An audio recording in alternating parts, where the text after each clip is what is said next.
When do I start my seeds? What's last frost date mean? Let's cover that. What does all that mean? Well, it's not that complicated, but let me walk you through it.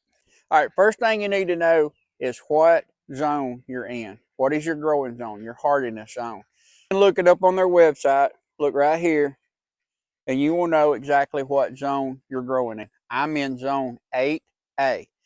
And when you find that, it will give you a projected last frost date. Now, what that means, this is the last date that you should get a frost.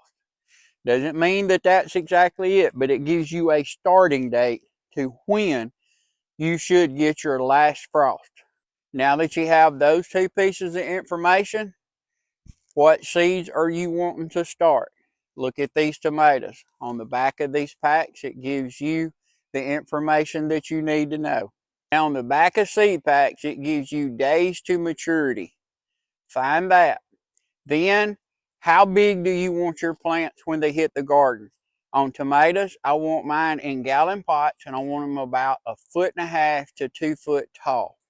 So it doesn't mean that that's when you're going to go out there and start picking the fruit off of it. That means when it's going to set fruit. So on tomatoes, I want about 10 to 12 weeks growth on them before they hit the garden, so I get tomatoes quicker.